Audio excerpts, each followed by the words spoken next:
सांख्यिकी का महत्व। आज सामाजिक विज्ञान के क्षेत्र में अध्ययन एवं शोध कार्य में सांख्यिकी का महत्व दिन प्रतिदिन बढ़ता जा रहा है। जैसे जैसे इसका उपयोग मानव ज्ञान, सामाजिक, भौतिक, जैविक, मनोविज्ञान, शिक्षाशास्त्र, समाजशास्त्र, अर्थशास्त्र और प्रशासन आदि हर क्षेत्र में किया जा रहा है, वैसे वैसे इन विषयों में सांख्यिकी का उपयोग बढ़ता जा रहा है। सांख्यिकी वैज्ञानिक अनुसंधान में कई कार्य करती है। सामाजिक विज्ञानों में सांख्यिकी की आवश्यकता और महत्व इस प्रकार है। आंकड़ों के वर्णन में किसी समस्या के अध्ययन से प्राप्त आंकड़ों का वर्णन करने में कई सांख्यिकीय विधियां उपयोगी होती हैं। उदाहरण के लिए, आंकड़ों के आवृत्ति वितरण को बनाने, उन्हें विभिन्न प्रकार के रेखाचित्रों के साथ प्रदर्शित करने में सांख्यिकी का बहुत महत्व है। माध्य, माध्यिका और बहुलांक जैसे केंद्रीय रुझानों को मापने के तरीकों की मदद से सांख्यिकी आंकड़ों का वर्णन करने में भी उपयोगी है। आंकड़ों को स्पष्ट और आकर्षक तरीके से प्रदर्शित करने के लिए स्तंभ रेखाचित्र, वृत्तचित्र, स्तंभाकृति, आवृत्ति बहुभुज, सरल आवृत्ति बहुभुज, संचयी बारंबारता वक्र आदि विधियों का भी उपयोग किया जाता है। वर्णनात्मक सांख्यिकीय विधियों का प्रयोग करके यह भी जाना जा सकता है कि अध्ययन या अनुसंधान से प्राप्त आंकड़ों की प्रकृति वितरित प्रकार की है या नहीं, और क्या आंकड़ों की प्रकृति वितरण या वितरण के रूप में है। आंकड़ों के सहसंबंध के वर्णन में भी कभी शोधकर्ता दो या अधिक प्रकार के आंकड़ों या दो से अधिक समूहों के आंकड़ों के बीच सहसंबंध का अध्ययन करना चाहता है, या यह पता लगाना चाहता है कि दो से अधिक समूहों के ये आंकड़े एक दूसरे से किस हद तक सहसंबंधित हैं। इन सवालों के जवाब के लिए शोधकर्ता सांख्यिकी के सहसंबंध के तरीकों का उपयोग करता है।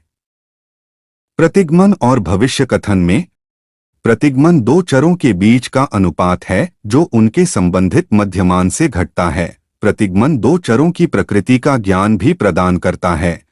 जब कोई शोधकर्ता किसी घटना या चर से संबंधित ज्ञान के आधार पर किसी घटना या चर का पूर्वानुमान या भविष्य कथन लगाना चाहता है, तो वह प्रतिगमन और सांख्यिकी की भविष्यवाणी से संबंधित विधियों का उपयोग करता है। वैज्ञानिक परिकल्पनाओं के परीक्षण में वैज्ञानिकों द्वारा परिकल्पनाओं के परीक्षण में सांख्यिकी का प्रयोग किया जाता है। सवालों के जवाब पाने के लिए उसे टी परीक्षण, CR परीक्षण, सैंडलर का ए परीक्षण, प्रसरण विश्लेषण, काई-वर्ग परीक्षण, मध्यांक परीक्षण और चिन्ह परीक्षण आदि सांख्यिकीय विधियों का उपयोग करता है। प्रतिदर्श चयन में बड़ी संख्या में आबादी या जनसंख्या पर अपनी शोध समस्या के अध्ययन के दौरान शोधकर्ता पूरी आबादी का अध्ययन करने के बजाय पूरी आबादी से कुछ अध्ययन इकाइयों का चयन करता है। इन चयनित अध्ययन इकाइयों को प्रतिदर्श कहा जाता है। अध्ययन समस्या की प्रकृति के अनुसार शोधकर्ता सांख्यिकीय विधियों की सहायता से एक प्रतिनिधि प्रतिदर्श का चयन करता है। इसके अलावा वह सांख्यिकीय विधियों की सहायता से प्रतिदर्श के आकार की गणना भी करता है।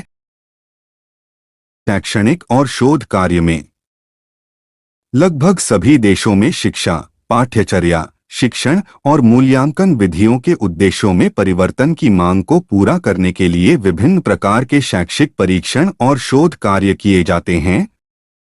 सांख्यिकी में इन कार्यों और परीक्षणों की विश्वसनीयता और प्रामाणिकता की जांच की जाती है।